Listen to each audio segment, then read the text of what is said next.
तो दोस्तों आपका स्वागत है आपके अपने चैनल मैथ्स परिवार पर। दोस्तों आज की वीडियो में हम वर्गाकार, आयताकार और समलंब के आकार के खेत का क्षेत्रफल निकालना सीखेंगे। दोस्तों इससे पहले हमने विषम बाहु चतुर्भुज के आकार के खेत का क्षेत्रफल निकालना सीखा था, जिसकी वीडियो आपको आई बटन पे और डिस्क्रिप्शन बॉक्स में मिल जाएगी, वहां से आप उसे देख सकते हैं। तो चलिए वीडियो स्टार्ट करते हैं।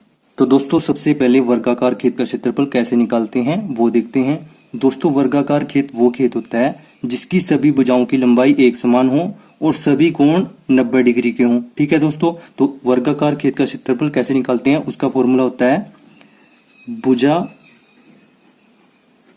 गुना में भुजा। ठीक है, तो इसमें सभी भुजाओं की लंबाई कितनी है, 50 मीटर है।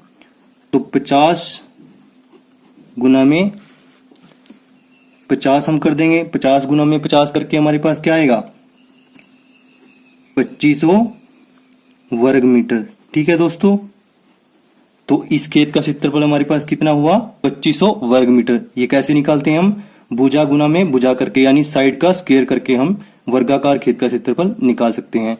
तो चलिए अब आयताकार खेत का क्षेत्रफल देखते हैं। तो आयताकार खेत का क्षेत्रफल हम कैसे निकालते हैं।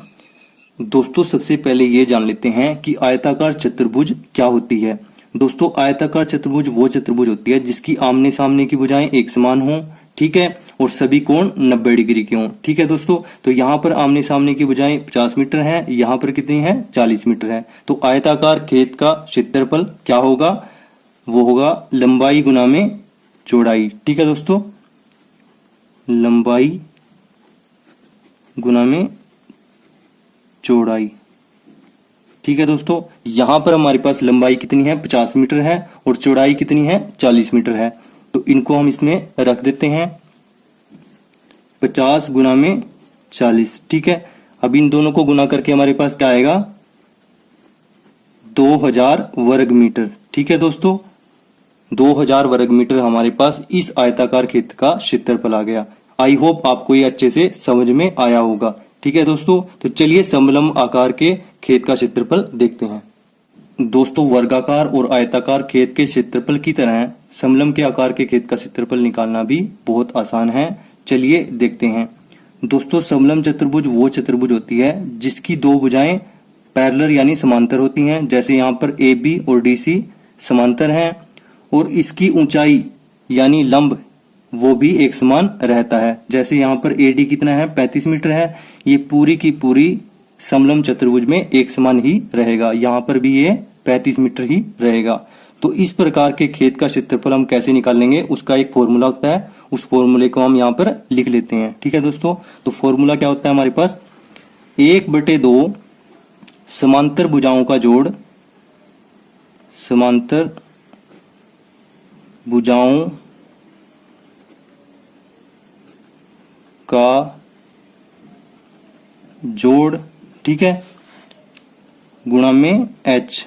एच क्या है यहाँ पर, हाइट, ऊंचाई। ठीक है, एच क्या है यहाँ पर, ऊंचाई। ठीक है दोस्तों, आई होप यहां तक आपको अच्छे से समझ में आया होगा। ठीक है, तो समलंब के आकार के खेत का क्षेत्रफल क्या होता है, 1/2 समांतर भुजाओं का जोड़ गुणा में ऊंचाई यानी एच। ठीक है, तो यहां पर समांतर भुजाएं कौन कौन सी हैं, ए बी और डी सी है। ठीक है, तो ए बी प्लस क्या आ जाएगा, डी सी आ जाएगा। कौन सी चतुर्भुज है ये हमारे पास, ए बी सी डी चतुर्भुज में। ठीक है, ए बी सी डी चतुर्भुज का क्षेत्रफल हमारे पास क्या आएगा, 1/2 समांतर भुजाओं का जोड़ गुना में ऊंचाई कितनी है हमारे पास, ए डी। ठीक है, आई होप यहां तक अब आपको समझ में आया होगा। दोस्तों अब ये बहुत ही आसान हो गया। यहाँ पर अब हमें वैल्यू रखनी है, इनका मान रखना है, और हमारे पास इस खेत का क्षेत्रफल आ जाएगा। तो रखते हैं वैल्यू, 1/2 ए बी कितना है हमारे पास, 65 है, प्लस डी सी कितना है हमारे पास, 45 है। ठीक है, गुना में ए डी कितना है, 35 मीटर है। ठीक है दोस्तों, अब 1/2 गुना में ये कितना जाएगा, 10, 11। ठीक है, गुना में 35। दोस्तों अब 110 को 2 से काट देते हैं, यह आ जाएगा हमारे पास 2 पंजे 10, 2 पंजे 10। तो 55 को 35 से गुना करके हमारे पास क्या आ जाएगा, 1925 वर्ग मीटर। तो इस समलम आकार के खेत का क्षेत्रफल हमारे पास क्या आया, 1925 वर्ग मीटर। ठीक है दोस्तों, आई होप अब आपको समलम के आकार के खेत का क्षेत्रफल निकालना आ गया होगा। आपको ये फॉर्मूला हमेशा ध्यान में रखना है और आप इस फॉर्मूले की मदद से इस प्रकार के समलम के आकार के खेत का क्षेत्रफल बड़ी ही आसानी से निकाल सकते हैं। आई होप ये वीडियो आपको अच्छी लगी होगी। अगर आपको वीडियो अच्छी लगी तो वीडियो को लाइक करना, दोस्तों के साथ शेयर करना, चैनल पर नए हो तो चैनल को सब्सक्राइब जरूर कर लेना। अगर इस टॉपिक पर आपको और वीडियोस चाहिए तो आप कमेंट बॉक्स में अपनी राय जरूर देना। Thanks for watching this video.